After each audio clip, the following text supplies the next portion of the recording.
Hello ladies and gentlemen, welcome back to Fire Emblem Three Houses, and we're going to start this thing with Bernadette deactivating the traps. That's good and all, but it's like Edelgard, that's good and all, Bernadette, but we're kind of pointless at this point. And Bernadette's like, oh, but I just, and she starts panicking. Now again, the traps are done with, but again, at this point, it was just, again, I just did it out of principle. Got some extra dialogue.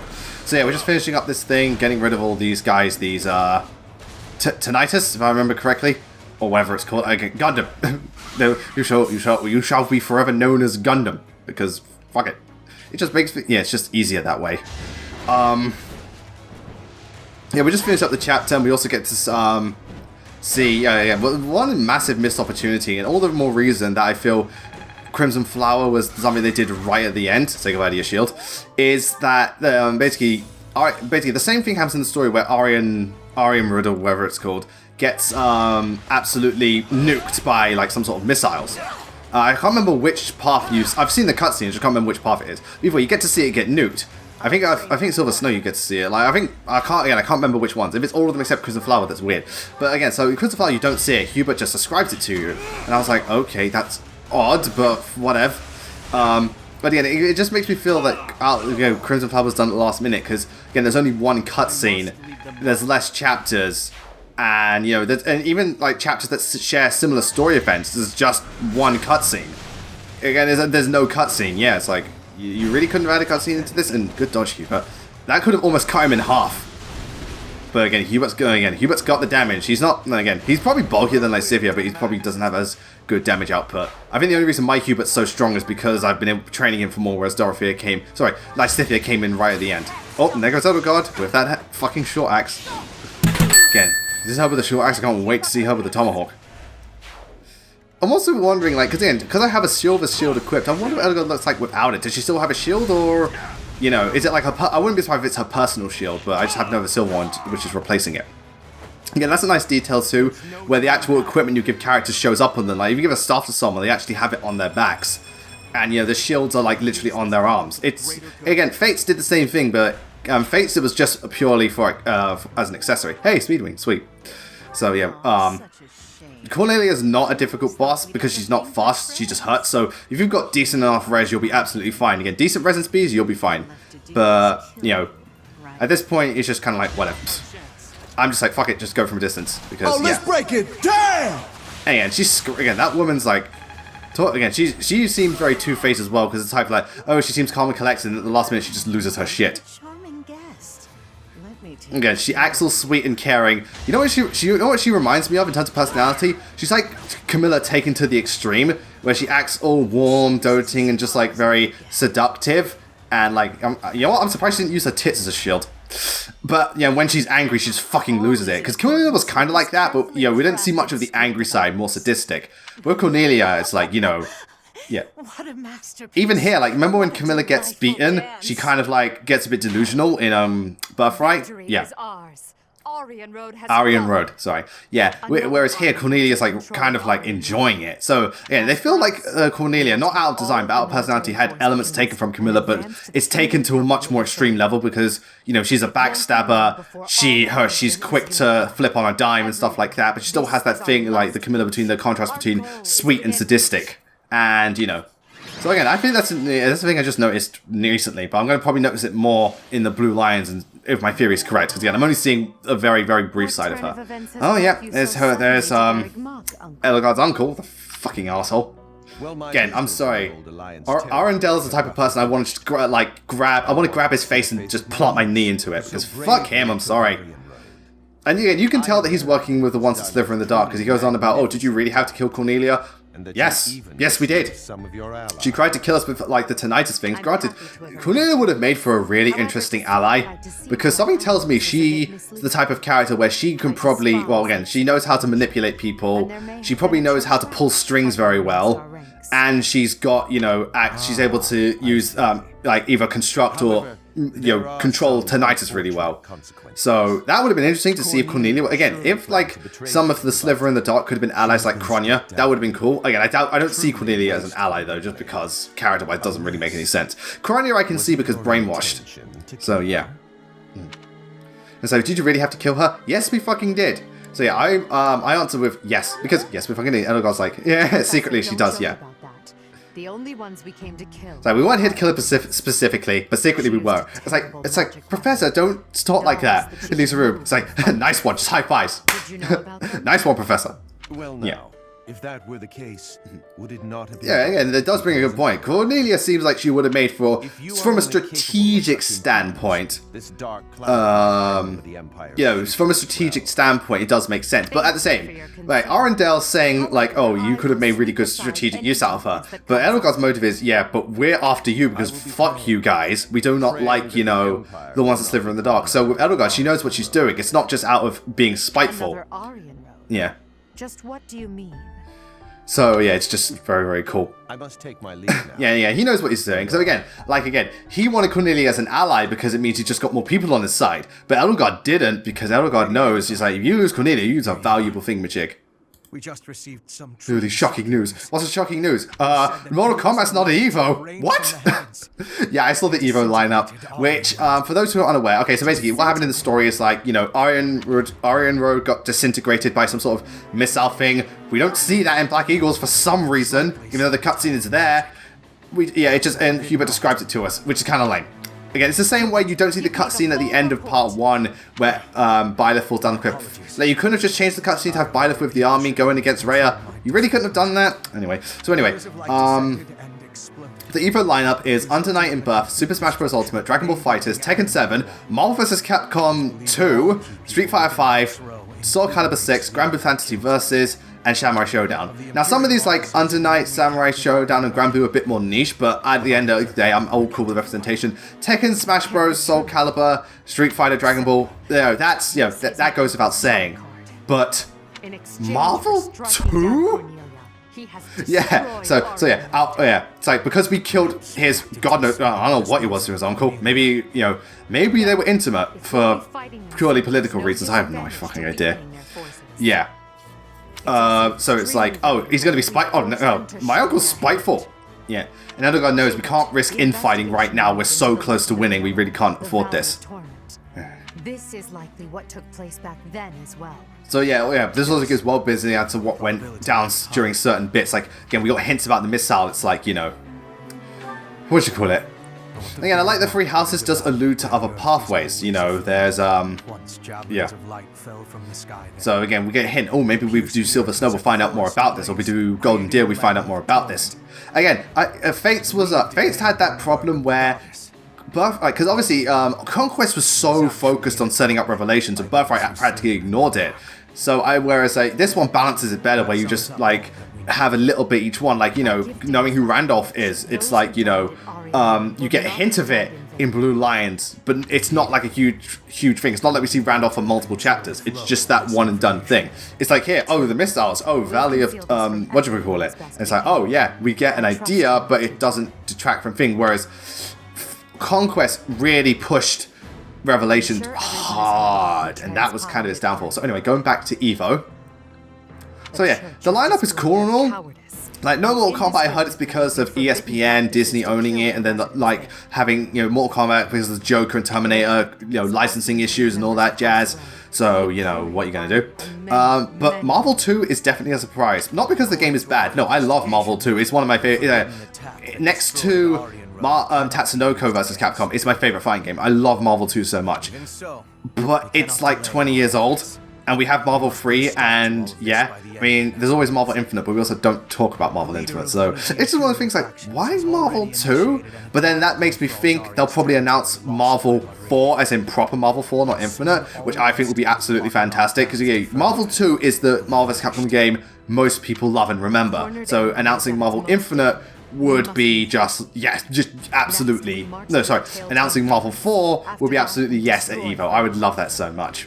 As for what to do for Marvel 4, well, obviously, if it's Marvel, it's going to be very, very MCU inspired. I'm like, because that's one of the things that you could tell with Marvel Infinite was doing. But I'd like to see, like, you know, because there were some really missed opportunities. Like, we got the Winter Soldier, and that's cool. We got Black Panther, that's awesome. But where's Ant-Man and the Wasp? You know, that would be great. Also, yeah, we've got Rocket Raccoon, but we should have Gamora. We should have the entire Guardians as one of those things like Captain Commando, where Star-Lord's the main fighter, but all his assists and specials consist of the Guardians. That'd be really, really, really awesome. Like Drax, Groot, Rocket, and Gamora, and Mantis. That'd that'd be really cool. You know, we can have, you know, I imagine they put Thanos in because, yeah, maybe we can have, you know, some of the Order. We'll have, obviously, you know, MCU-inspired Iron Man. We'll have, you know, we'll still have Cap, Iron Man, and Thor, and Hulk, Black Widow, and Hawkeye. So all of them. I don't think I wonder if they'll do any of the MCU villains. I'd love to see Mysterio in Marvel Versus because he's never been done. He could be such an interesting trap character. It would be great, like a proper Zona, like that witch from, I can't remember her name, but it's not Ino, it's the other witch from Guilty Gear that waits jack-o'-lanterns and stuff. That would have been so cool. I know I'm supposed to be talking about thingy right now, but I love Marvel Versus so much. So yeah, this is Chapter 17, Field of Revenge, which, you know, makes a lot of sense, all things considered. But anyway, so Marvel Versus 4, like, Ant-Man would be a great character that could change size, and, like, you know, the spacing of his attacks would make him very interesting. I'm trying to think very MCU, like Scarlet Witch would be really cool. You know, because they had Captain Marvel and Ultron, so bringing them back would be really nice.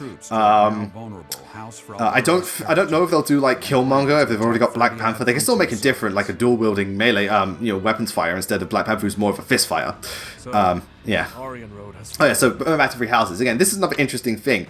Like, we can see Dimitri's obviously a bit rougher around the edges, but he seems just more together. He's not, like, super angry.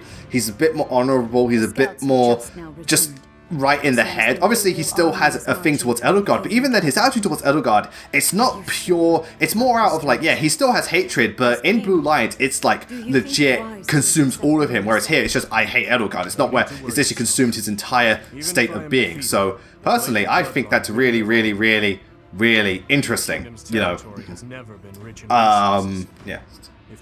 So again, seeing Dimitri, again, that's what's so interesting about it. The pathway where you look on Dimitri's side is where he loses it the most. Whereas here, like, look at it, he's smiling right now. Like, relatively speaking, he's smiling. You'd never see that in the other one unless he's smiling out of enjoying to kill someone. So, yeah, it's interesting. I do think it's really cool to see how characters do make those changes. Because again, if Dimitri stayed the exact same, then his character arc wouldn't be as strong. But seeing Dimitri actually, you know, yeah. Again, he hates Edelgard, but he's not completely lost it. He's still got 2 of his eyes intact.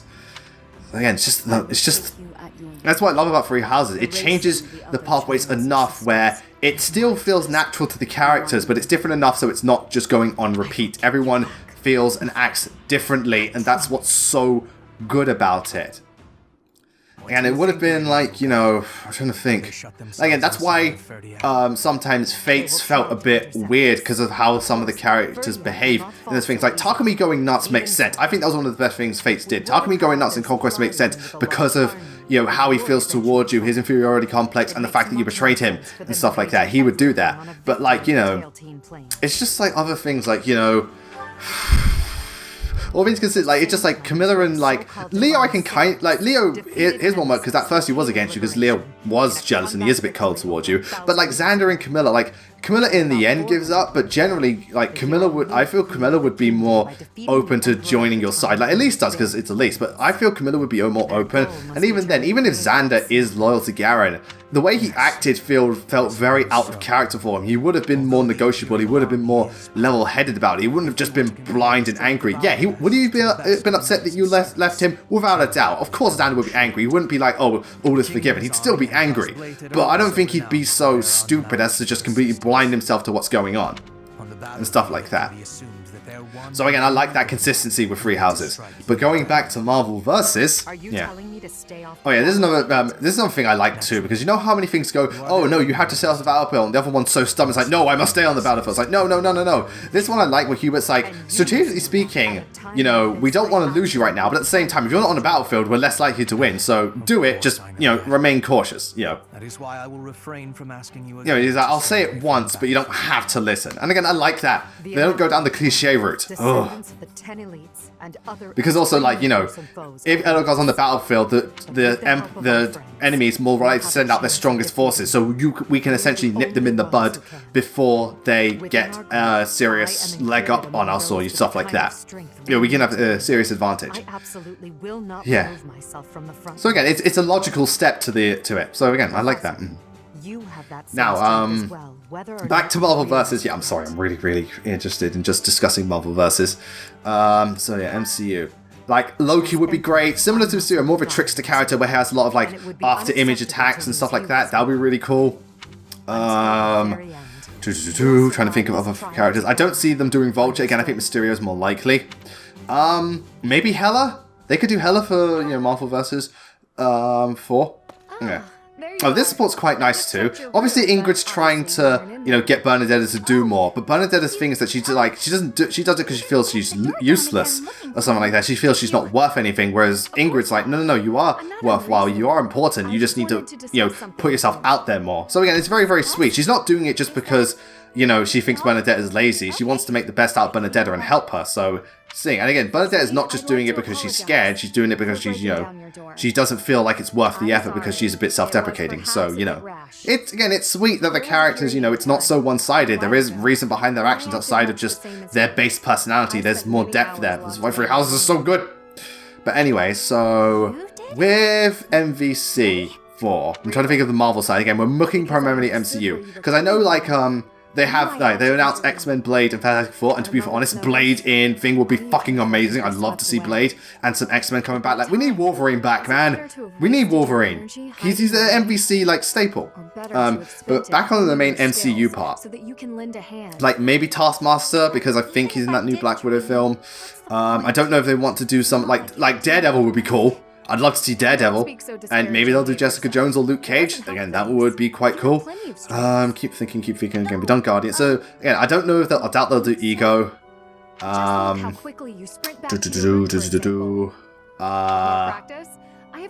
again, Ingrid pointing out, it's you can sprint back to you again. You have potential, Bernadetta. It's there. You just need to really focus it down and stuff like that. Yeah. So again, Ingrid knows about Bernadetta's talents. She does observe these things. It's just that, she needs to apply herself. It's like the Linhart situation, except Linhart's lazy within reason, whereas Bernadetta's scared and stuff like that. So giving her a confidence boost, obviously, it really helps Bernadetta. Because again, that's the thing. Bernadetta's thing is more out of her fear and paranoia. It's not the fact that she's lazy or stuff like that. It's the fact she doesn't believe in herself. Yeah. And again, it's just so funny. Again, Bernadetta's voice actor's really great. The way she gets just so expressive. Sorry, just again, Bernadetta's probably one of the most expressive Fire Emblem characters, and it's just great. But anyway, going back to sorry, I'm really getting off track with this. Again, I'm glad Bernadette doesn't do this in Battlefield unless she gets hit once. No, I surrender! Giving in so soon? Dimitri's like, oh my god, it's good lord, woman. Okay, think. Think of all the Marvel films. Well, I'd like to see Iron Man and War Machine, but maybe War Machine has attacks Iron Man probably because of his lasers has more burst damage, whereas War Machine has, because of its guns, it's rapid succession. So instead of just a burst of high energy, he has to connect all the rockets or something like that. I think that would be cool, but that's just me. Send Ant-Man. I doubt they'll do M'Baku. Again, I don't think they'll also do Okoye or Nakia or Shuri. They'll probably just stick with T'Challa. I have something to discuss with you. So this support, again, shows really well how much Edelgard cares for people and how much she pays attention. Because she's literally thought about, okay, how can I make a work scheme that benefits Linhart and myself, but more so caters to Linhart's needs and stuff like that. Again, that's really cool about her. The fact that as a leader, yeah, she's a bit cold and stern, but she's not so cold as to not care about people. She actually might have a way to think, okay, what's the best approach to do something that helps Linhart and makes him make the best use of his abilities. Yeah, but at the same time, Linhart, while he appreciates it, does point out the flaw in this, which shows that Edelgard still has a lot to learn. Because it's it's all good that you want me to do the research, but what my research yields no results, because, that's not something you'll want Edelgard, stuff like that. So again, they have to come to that thing.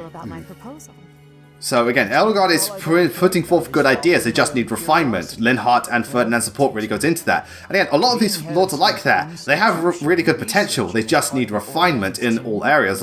Dimitri is a great king, he needs to just learn to, keep himself in check and so on. Claude's very smart and clever, but he needs to learn to put himself out there more. Edelgard has, is surprisingly attentive and really bold and knows how to really, make changes. She just knows how to make the right changes and maybe be a bit more diplomatic. That's all. Again, they're all flawed, but very well-meaning in their own right characters. Yeah.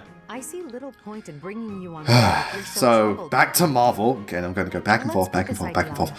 Think. I'm just, again, I know there's one MCU film I'm probably missing, and it's going to just fucking screw with me so bad. So, yeah, alright, we've done the Iron Man films, and I can't really think of anyone else. I don't think they'll do Whiplash. Captain America films, again, Falcon, yeah, and like more of an air fighter, where, again, he can do air juggles really well. That'd be great, and maybe one who's like, he's more about just, like, you know, going across the screen. Rather than doing combos, he just, like, zips across the screen really fast and has a lot of charge attacks. So, you know, there's that. And this one's just Mercedes and Ingrid just being close friends. Again, Dorothea's approach is more about confidence building. Mercedes' one is just getting to know Ingrid and being sweet and lovely and stuff like that. But also, you know, at the same time, you know, Ingrid does notice about, like, you know, the perfume and some of the more delicate embroidery and so on.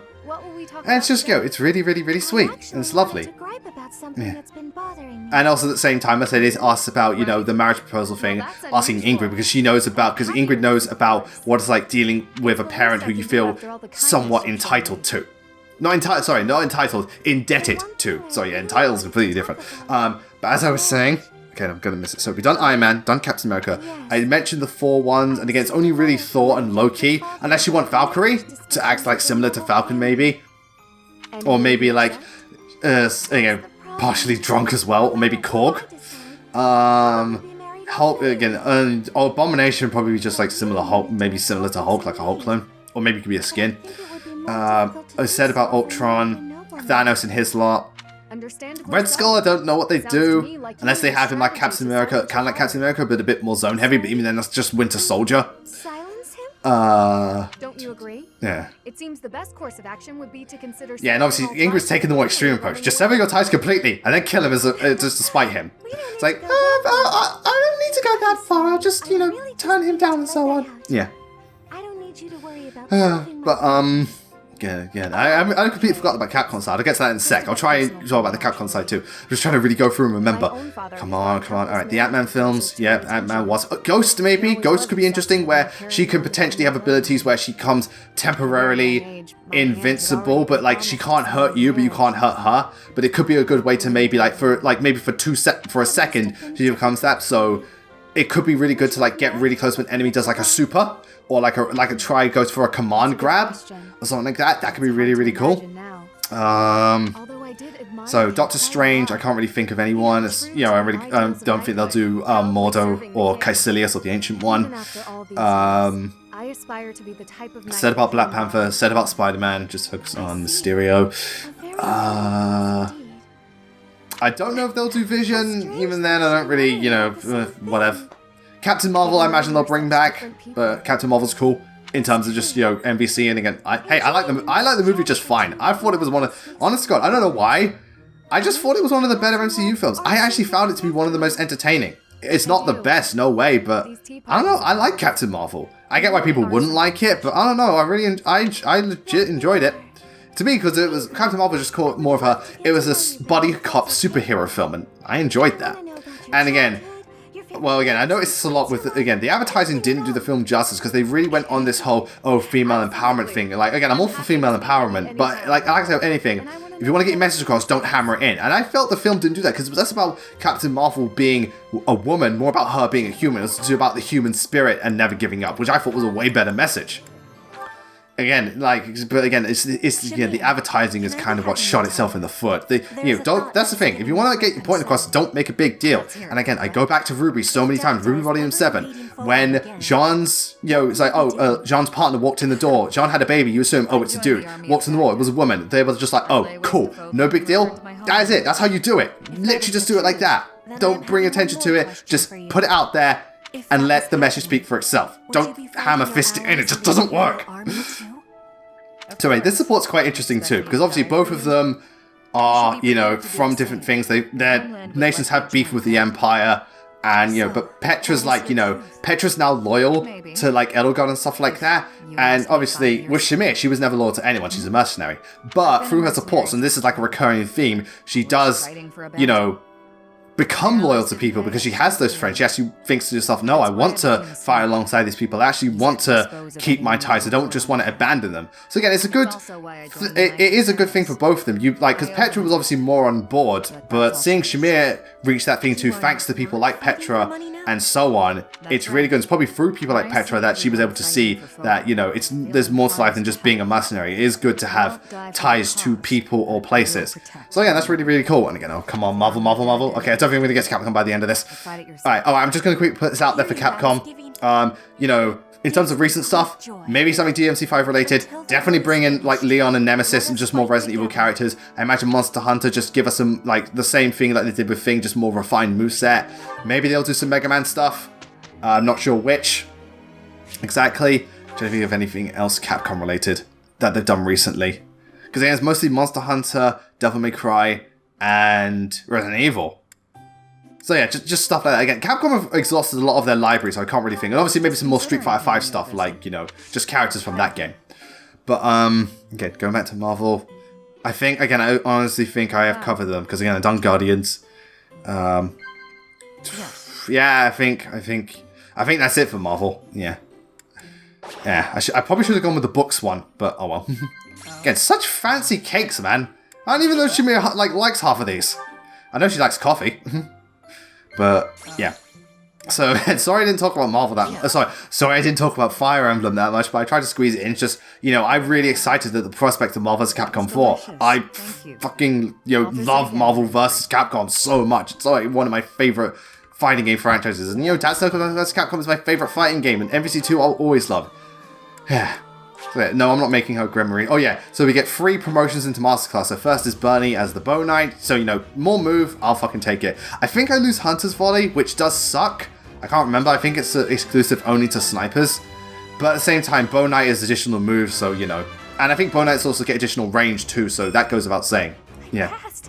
And I get plus 2. Why is it always defense? I swear, whenever I promote, it's always the defense stat that's always lacking. I don't know why. So yeah, Wyvern Lord. Why not Falcon Knight? Next person. Yeah, Petra's a Wyvern Lord. This is going, yeah, it's like as if he wasn't strong enough. Good Lord, woman. I mean, I kind of, I kind of instantly think, oh no, I want her old design back. It's like, yeah, again, oh, this time it was res. I could use the extra res. And finally, there's Ingrid with Falcon Knight.